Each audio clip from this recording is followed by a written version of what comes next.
নমস্কাৰ বন্ধু বান্ধৱীসকল, আমাৰ ইউটিউব চেনেল ষ্টাডি ক্লাবলৈ সকলোকে স্বাগতম জনাইছোঁ। আজি আমি কৰিবলৈ ওলাইছোঁ ক্লাছ 8ৰ অসমীয়া বিষয়ৰ 14 নং পাঠ সংস্কৃতি আৰু আমাৰ জীৱনৰ কুৱেশ্যন এনচাৰসমূহ।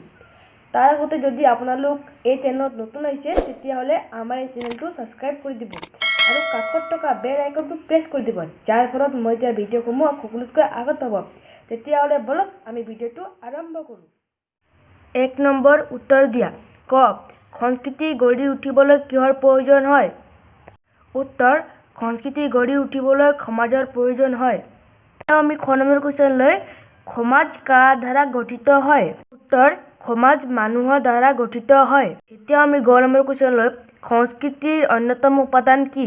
উত্তৰ, সংস্কৃতিৰ অন্যতম উপাদান হ'ল আচাৰ আচৰণ। এতিয়া আমি ঘ নম্বৰ কুৱেশ্যন লৈ কৃষ্টিৰ উৰ্বৰা পথাৰৰ পৰা কি বুটলা হয়? ইয়াৰ উত্তৰটো হ'ব কৃষ্টিৰ উৰ্বৰা পথাৰৰ পৰা সংস্কৃতিৰ খোজ বুটলা হয়। এতিয়া আমি 9 নম্বৰ কুৱেশ্যন লৈ সৎ প্ৰবৃত্তিৰ লোক হ'বলৈ কি কৰিব লাগে? উত্তৰ, সৎ প্ৰবৃত্তিৰ লোক হ'বলৈ ভাল কাম আৰু সুচিন্তাৰ কৰ্ষণ কৰিব লাগে। এতিয়া আমি প্ৰথম 6 নম্বৰ কুৱেশ্যন লৈ সংস্কৃতিৰ ৰূপ দুটা কি কি?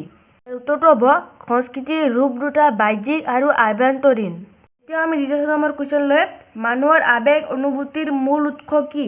ইয়াৰ উত্তৰটো হ'ব মানুহৰ আৱেগ অনুভূতিৰ মূল উৎস হ'ল চৌপাশৰ বিনন্দীয়া প্ৰকৃতি। এতিয়া আমি বৰ্গীয় নম্বৰ কুৱেশ্যন লৈ কৃষ্টিৰ আধাৰ কি? ইয়াৰ উত্তৰটো হ'ব কৃষ্টিৰ আধাৰ হ'ল কৃষি। এতিয়া আমি 10 নম্বৰ কুৱেশ্যন লৈ দখনা আৰু চৌবন্দী মূলতঃ কোন কোন জনগোষ্ঠীৰ মহিলাৰ পোছাক? ইয়াৰ উত্তৰটো হ'ব দখনা আৰু চৌবন্দী মূলতঃ বড়ো আৰু নেপালী জনগোষ্ঠীৰ মহিলাৰ পোছাক। এতিয়া আমি 2 নম্বৰ কুৱেশ্যন লৈ চমু উত্তৰ দিয়া। ক, ৰূপকোঁৱৰ জ্যোতিপ্ৰসাদ আগৰৱালাৰ মতে সংস্কৃতি কি? ইয়াৰ উত্তৰটো হ'ব ৰূপকোঁৱৰ জ্যোতিপ্ৰসাদ আগৰৱালাৰ মতে যি কথা যি কাম বা চিন্তাই মানুহক বৰ্বৰ প্ৰকৃতিৰ পৰা তুলি নি দিব্য প্ৰকৃতি দিয়ে, এই পৃথিৱীখন ধুনীয়া কৰি মানুহক মানুহৰ জীৱনৰ সম্পূৰ্ণ আনন্দ পাবলৈ বাট দেখুৱাই মানুহৰ সেই কথা সেই চিন্তা বা সেই কামেই হৈছে সংস্কৃতি।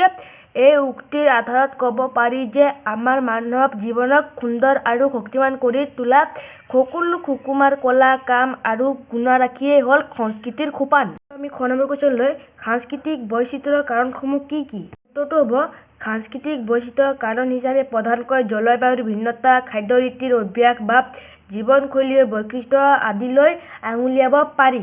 এতিয়া আমি গ নম্বৰ কুৱেশ্যন লৈ খাদ্য ৰীতিৰ ভিন্নতাই সংস্কৃতিত কিদৰে প্ৰভাৱ পেলায়? উত্তৰটো হ'ব খাদ্য ৰীতিৰ ভিন্নতাই সংস্কৃতিত বহুলভাৱে প্ৰভাৱ পেলায়। কোনো সম্প্ৰদায়ে খাৰ খাই ভাল পায়, কোনো সম্প্ৰদায়ে টেঙা খাই ভাল পায় আৰু কোনোৱে জ্বলা খাই ভাল পায়।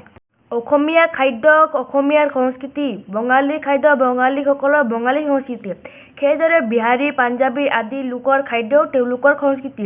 কিন্তু মন কৰিবলগীয়া কথা এই যে বৰ্তমান সময়ত এই সকলো শ্ৰেণীৰ লোক বিভিন্ন কাৰণত মিশ্ৰিতভাৱে একেলগে বসবাস কৰিবলৈ লোৱাত খাদ্য ৰীতিটো সংমিশ্ৰিত হৈছে আৰু ইয়াৰ বৈচিত্ৰ্য প্ৰকাশ পাইছে। এতিয়া আহোঁ আমি ঘ নম্বৰ কুৱেশ্যন লৈ সামাজিক পৰম্পৰাৰ লগত মানুহৰ জীৱন কেনেকৈ বান্ধ খাই পৰে? উত্তৰটো হ'ব সামাজিক পৰম্পৰাৰ লগত মানুহৰ জীৱন ওতঃপ্ৰোতভাৱে বান্ধ খাই থাকে। আচাৰ আচৰণৰ মাজত মানুহৰ ব্যক্তিগত চিন্তা ভাৱনা উন্মোচিত হোৱাৰ লগতে সামাজিক মনো প্ৰতিফলিত হয়। ভিন্ন সামাজিক পৰিৱেশৰ আচাৰ আচৰণো বিভিন্ন। আশা কৰোঁ আপোনালোকক মোৰ এই ভিডিঅ'টো ভাল লাগিল। তেতিয়াহ'লে আমাৰ এই চেনেলটো ছাবস্ক্ৰাইব কৰি দিব। ধন্যবাদ।